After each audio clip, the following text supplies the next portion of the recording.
Assalamualaikum warahmatullahi wabarakatuh. Salam guru penggerak. Ketemu lagi dengan saya Heru Rianto, CGP Angkatan 9 Kabupaten Blora. Dengan pembimbing saya Bapak Nuryanto sebagai fasilitator dan Ibu Nanik Maharani sebagai pengajar praktik. Pada kesempatan ini kita akan membahas demonstrasi kontekstual modul 1.4 budaya positif. Demonstrasi kontekstual dengan penerapan segitiga restitusi. Menurut Gosen, segitiga restitusi adalah proses menciptakan kondisi bagi murid untuk memperbaiki kesalahan mereka, sehingga mereka bisa kembali pada kelompok mereka dengan karakter lebih kuat. Adapun 3 hal yang mendasari segitiga restitusi yaitu menyetabilkan identitas, validasi tindakan yang salah, dan yang ketiga menanyakan keyakinan. Restitusi juga adalah proses kolaboratif yang mengajarkan murid untuk mencari solusi untuk masalah, membantu murid berpikir tentang orang seperti apa yang mereka inginkan, dan bagaimana mereka harus memperlakukan orang lain. Langkah-langkah pada segitiga restitusi, jika dijabarkan ke dalam bentuk posisi kontrol, akan membentuk bagan seperti berikut. Yang pertama, menyetabilkan identitas. Teori kontrolnya, kita semua akan melakukan hal terbaik yang bisa kita lakukan. Yang kedua, validasi tindakan yang salah. Teori kontrolnya, semua perilaku memiliki alasan. Yang terakhir, yang ketiga, menanyakan keyakinan. Teori kontrolnya, kita semua memiliki motivasi internal. Nah, berikut ini daftar kasus yang saya coba selesaikan dengan segitiga restitusi. Kasus yang pertama, yaitu dari Muhammad Ferdiansyah, kelas 6B, merokok di sekolah dan sulit fokus saat belajar. Dan kasus yang kedua dari Ledis Alexandria Rosa, kelas 6B, sering terlambat ke sekolah.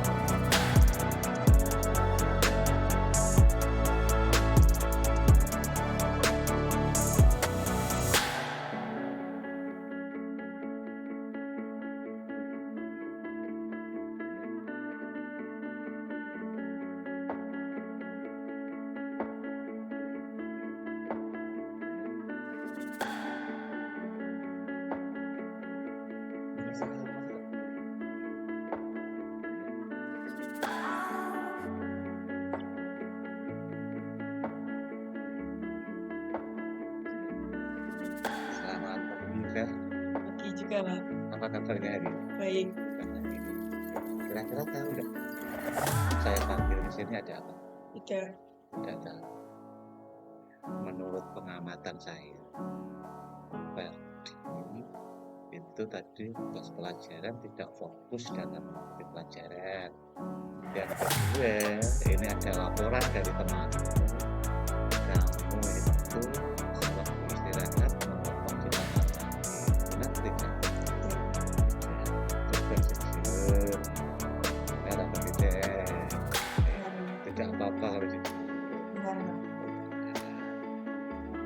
Kira-kira perbuatan merokok dan tidak fokus dalam pelajaran itu perbuatan salah tidak?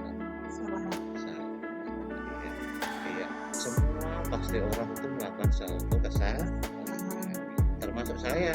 Saya juga pernah melakukan suatu kesalahan. Ya. Tidak fokus dan merokok itu merupakan suatu kesalahan.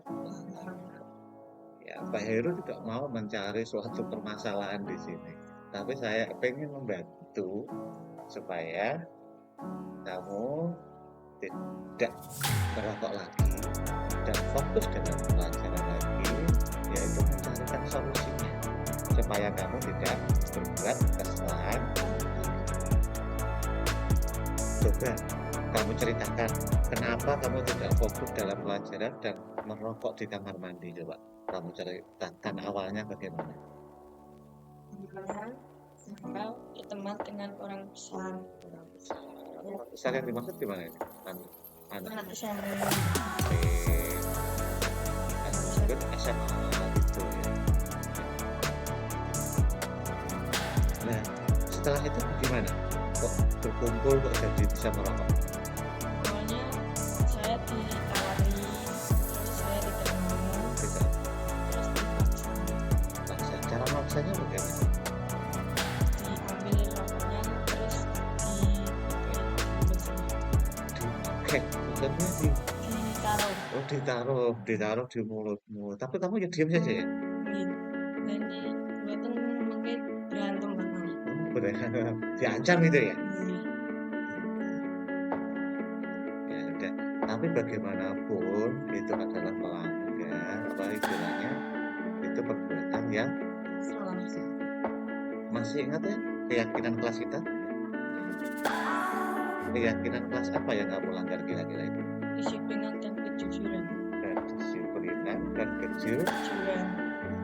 Nah, apapun yang ditanya harus disiplin. Kamu melanggar keyakinan kelas yang kita buat dulu. Ya.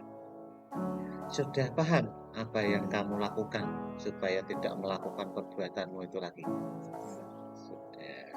Mulai rencanamu ke depan kira-kira apa yang kamu lakukan supaya kamu tidak melakukan perbuatan itu lagi?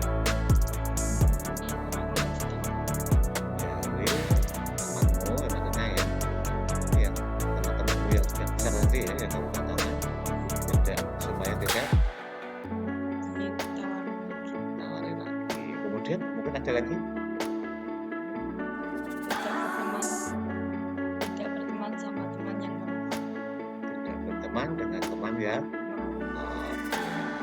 kedua mungkin ada lagi menjauhi tadi ya menjauhi asap ya menjauhi asap maksudnya orang yang merokok gitu ya. Kenapa kamu harus menjauhi? Karena kalau menghirup itu Kalau menghirup pengen iya. Kira-kira mulai kapan kamu harus melakukan itu semuanya?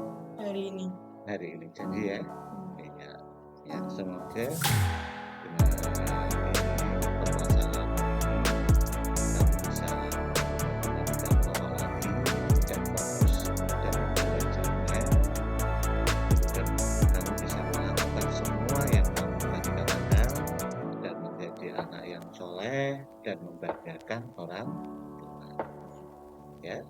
Itu sekian dari saya, mungkin bisa sana kembali lagi ke istirahat. Pasti harus jadi ya. Iya. Assalamualaikum warahmatullahi wabarakatuh. Perkenalkan, nama saya Muhammad Arya Bediansa, kelas 6B.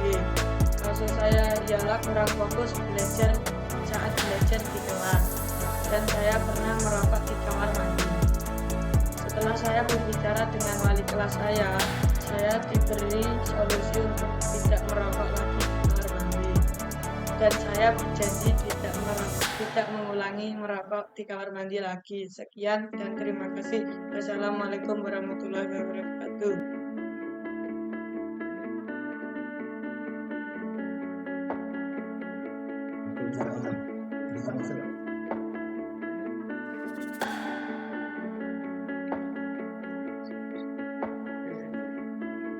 Selamat pagi. Jadi apa kabar hari ini? Baik, Pak. Ya. Kira-kira jadi ini saya panggil berarti tahu ya? Kenapa? Tadi si ladies sudah datangnya itu bener ya? Datangnya itu yang alasannya saya panggil pada pagi. Kira-kira datang terlambat itu merupakan suatu kesalahan tidak? Soalnya pasti semua orang itu melakukan suatu kesalahan, termasuk Pak Heru juga pernah melakukan suatu kesalahan. Pasti karena tiap kamu di sini saya tidak mau mencari suatu permasalahan atau mencari suatu masalah, tetapi saya ingin membantu mencarikan solusi dari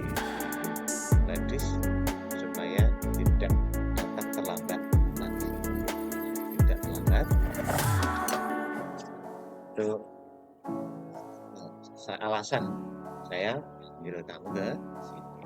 Coba kamu ceritakan, kira-kira kenapa kamu kok sampai bisa datangnya terlambat?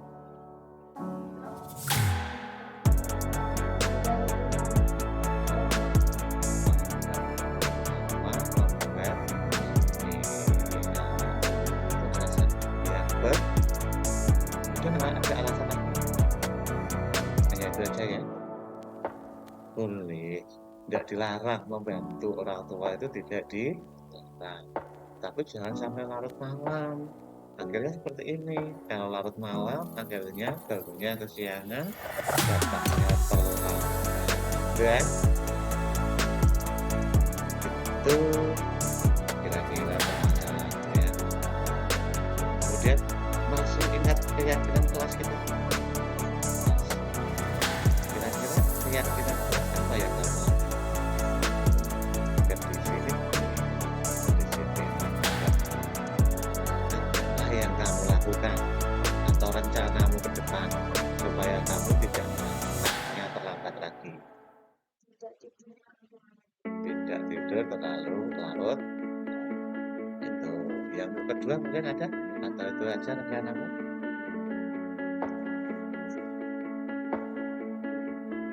Bisa juga nanti minta tolong sama mamamu untuk apa? Membangunkan, benar, atau dipasang alarm gitu ya, supaya bangunnya tidak itu yang kamu lakukan. Sudah paham apa yang kamu rencanakan tadi kira-kira? Sudah ya? Mulai kapan kira-kira kamu mau melakukan semuanya itu? Mulai sekarang ini ya? Ya, mulai sekarang ini. Semoga apa yang kamu rencanakan itu bisa merubah dirimu supaya tidak telat lagi, tidak telat, sehingga kamu bisa bangun pagi dan belajar lebih baik lagi, sehingga kamu menjadi anak yang salehah dan membanggakan orang. Itu ya. Oke, ya, terima kasih. Silakan tas dulu dong. Oke.